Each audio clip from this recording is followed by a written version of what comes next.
आपने कभी सोचा है कि कैसे लोग बड़ी बड़ी कंपनीज में इन्वेस्ट करते हैं? क्या आप भी उन लोगों में शामिल होना चाहते हैं जो इन बीडीडीडी ही कंपनियों का हिस्सा बनते हैं? आईपीओ आपके लिए एक अच्छा मौका है। यह एक ऐसा अवसर है जो आपको उन कंपनियों में निवेश करने का मौका देता है जो अभी तक केवल प्राइवेट इन्वेस्टर्स के लिए उपलब्ध थीं। आईपीओ यानी इनिशियल पब्लिक ऑफरिंग, यह वह प्रक्रिया है जिसके माध्यम से एक प्राइवेट कंपनी अपने शेयर्स को पब्लिक के लिए पहली बार ऑफर करती है।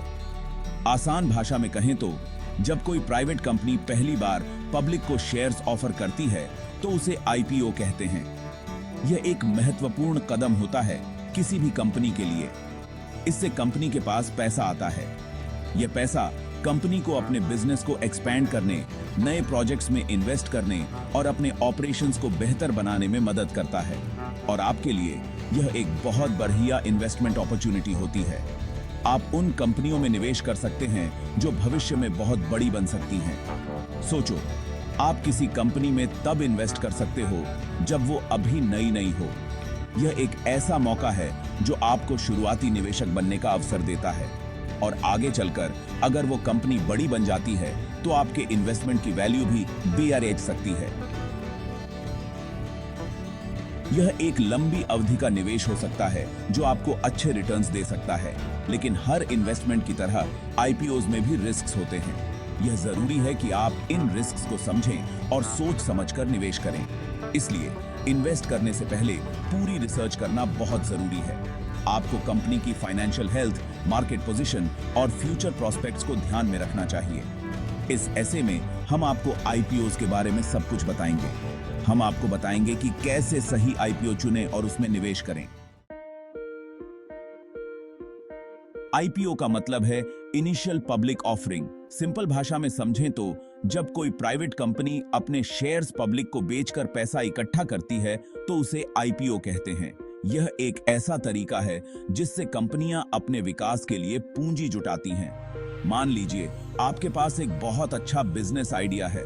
आपने इस आइडिया को लेकर एक कंपनी शुरू की है और अब आप इसे और बड़ा बनाना चाहते हैं। आपने अपनी कंपनी शुरू की और अब उसे और बड़ा बनाना चाहते हैं।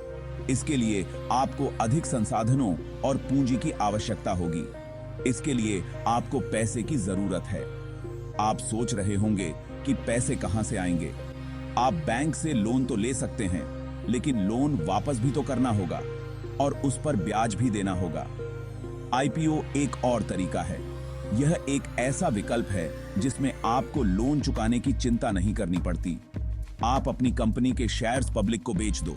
इससे आपको तुरंत पूंजी मिल जाती है। जो लोग आपके बिजनेस पर यकीन करते हैं वो आपके शेयर्स खरीद लेंगे। इससे आपकी कंपनी में उनका भी हिस्सा हो जाएगा। इससे आपको पैसा मिल जाएगा और शेयर खरीदने वालों को आपकी कंपनी का एक हिस्सा। यह एक विन विन स्थिति होती है। यह सब स्टॉक एक्सचेंज के जरिए होता है। स्टॉक एक्सचेंज एक ऐसा प्लेटफॉर्म है जहां शेयर्स की खरीद फरोख्त होती है। इंडिया में बीएसई बॉम्बे स्टॉक एक्सचेंज और एनएसई नेशनल स्टॉक एक्सचेंज दो मुख्य स्टॉक एक्सचेंजेस हैं। इन दोनों पर ही कंपनियां अपने आईपीओ लाती हैं और निवेशक उनमें निवेश करते हैं। आईपीओज दो तरह के होते हैं, फिक्स्ड प्राइस ऑफरिंग और book building offering. Fixed price offering में कंपनी पहले ही तय कर लेती है कि वो अपने शेयर्स किस प्राइस पर बेचेगी। यह प्राइस कंपनी के फाइनेंशियल्स और मार्केट कंडीशंस को देखकर तय होती है। बुक बिल्डिंग ऑफरिंग में कंपनी एक प्राइस बैंड सेट करती है। इन्वेस्टर्स इस प्राइस बैंड के अंदर बिड्स लगाते हैं, यानी बताते हैं कि वो किस प्राइस पर शेयर्स खरीदना चाहते हैं।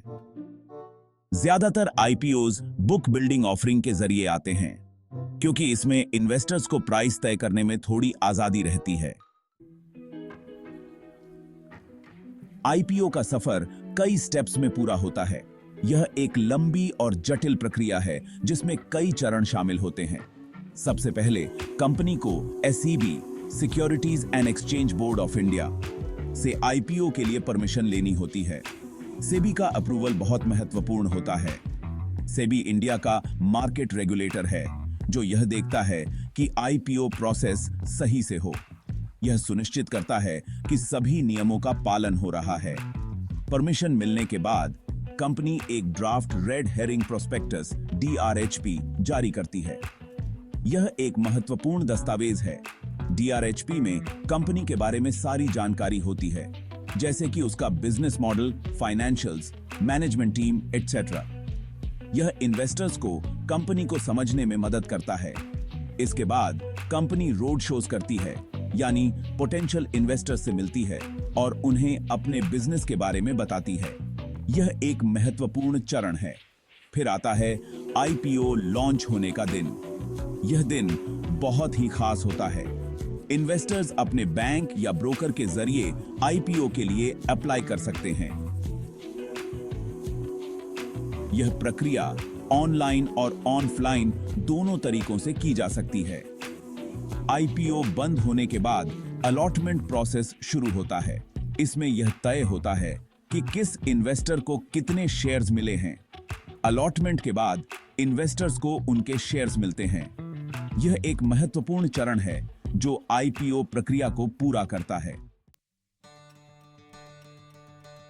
सेक्शन 5, IPO में इन्वेस्ट करने के फायदे। Early bird catches the worm. IPO में इन्वेस्ट करने के कई फायदे हैं।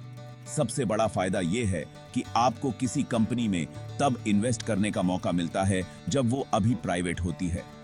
अगर कंपनी आगे चलकर सक्सेसफुल होती है तो आपके इन्वेस्टमेंट की वैल्यू भी बढ़ सकती है। दूसरा फायदा यह है कि IPOs में अक्सर लिस्टिंग गेन्स मिलते हैं। लिस्टिंग गेन्स का मतलब है कि जब IPO मार्केट में लिस्ट होता है तो उसके शेयर्स का प्राइस इश्यू प्राइस से ज्यादा होता है। तीसरा फायदा यह है कि IPOs में डाइवर्सिफिकेशन का मौका मिलता है। डाइवर्सिफिकेशन का मतलब है कि आप अपना पैसा अलग अलग एसेट्स में इन्वेस्ट करते हैं ताकि रिस्क कम हो सके। सेक्शन 6, IPO में कैसे इन्वेस्ट करें। Step by step guide. IPO में इन्वेस्ट करने के लिए आपके पास एक डीमैट अकाउंट और ट्रेडिंग अकाउंट होना जरूरी है। डीमैट अकाउंट आपके शेयर्स को इलेक्ट्रॉनिक फॉर्मेट में रखता है और ट्रेडिंग अकाउंट आपको स्टॉक मार्केट में ट्रेड करने की सुविधा देता है। आप किसी भी सेबी रजिस्टर्ड ब्रोकर के पास डीमैट और ट्रेडिंग अकाउंट खुलवा सकते हैं। अकाउंट खुलने के बाद आप IPO के लिए अप्लाई कर सकते हैं। यह काम आप अपने बैंक या ब्रोकर के ऑनलाइन प्लेटफॉर्म के जरिए कर सकते हैं। IPO के लिए अप्लाई करते समय आपको ASBA application supported by blocked amount का इस्तेमाल करना होगा। ASBA के जरिए आपके बैंक अकाउंट से पैसे तभी डेबिट होते हैं जब आपको शेयर्स अलॉट होते हैं। सेक्शन 7, IPO में इन्वेस्ट करने से पहले ध्यान रखने योग्य बातें। IPO में इन्वेस्ट करने से पहले कुछ बातों का ध्यान रखना बहुत जरूरी है। सबसे पहले कंपनी के बारे में अच्छी तरह रिसर्च करें। उसका बिजनेस मॉडल क्या है, उसका फाइनेंशियल ट्रैक रिकॉर्ड कैसा है, उसके कॉम्पिटिटर्स कौन हैं। दूसरा, IPO का प्राइस बैंड देखें। क्या यह प्राइस कंपनी के फाइनेंशियल्स और फ्यूचर प्रोस्पेक्ट्स को जस्टिफाई करता है। तीसरा, IPO मार्केट के सेंटिमेंट्स को देखें। क्या मार्केट बुलिश है या बेरिश। बुलिश मार्केट में IPOs को अच्छा रिस्पांस मिलता है, जबकि बेरिश मार्केट में IPOs को सब्सक्राइब करवाना मुश्किल होता है। सेक्शन 8, IPO निवेश के जोखिम। क्या हो सकता है गलत। हर इन्वेस्टमेंट की तरह IPOs में भी रिस्क्स होते हैं। सबसे बड़ा रिस्क मार्केट वॉलेटिलिटी का होता है। मार्केट वॉलेटिलिटी का मतलब है कि मार्केट में प्राइसेस बहुत जल्दी ऊपर नीचे होते रहते हैं। अगर IPO के बाद मार्केट क्रैश हो जाता है तो आपके इन्वेस्टमेंट की वैल्यू घट सकती है। दूसरा, रिस्क ओवर वैल्यूएशन का होता है। कभी-कभी कंपनीज अपने IPOs को ओवर वैल्यू कर देती हैं, यानी उनके शेयर्स का प्राइस उनके एक्चुअल वर्थ से ज्यादा होता है। अगर आप ओवर वैल्यूड IPO में इन्वेस्ट करते हैं तो आपको नुकसान हो सकता है। सेक्शन 9, भारत में सक्सेसफुल IPOs के उदाहरण। इंडिया में कई ऐसे IPOs के उदाहरण हैं जिन्होंने इन्वेस्टर्स को अच्छा रिटर्न दिया है। हाल ही में Zomato, Nykaa और Paytm जैसे स्टार्टअप्स के IPOs को इन्वेस्टर्स का अच्छा रिस्पांस मिला। इन कंपनीज के शेयर्स का प्राइस लिस्टिंग के बाद काफी बढ़ा, जिससे इन्वेस्टर्स को अच्छा मुनाफा हुआ। लेकिन यह ध्यान रखना जरूरी है कि हर आईपीओ सक्सेसफुल नहीं होता है। कई आईपीओज ऐसे भी होते हैं जिनका परफॉर्मेंस लिस्टिंग के बाद खराब रहता है। है सेक्शन 10 निष्कर्ष। आईपीओ में इन्वेस्ट करें, पर सोच समझकर। आईपीओ एक बहुत बढ़िया इन्वेस्टमेंट अपॉर्चुनिटी हो सकती है, लेकिन इसमें रिस्क्स भी होते हैं।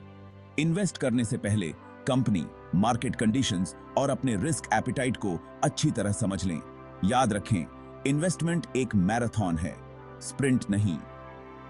लॉन्ग टर्म वेल्थ क्रिएशन के लिए पेशेंस और डिसिप्लिन बहुत जरूरी है।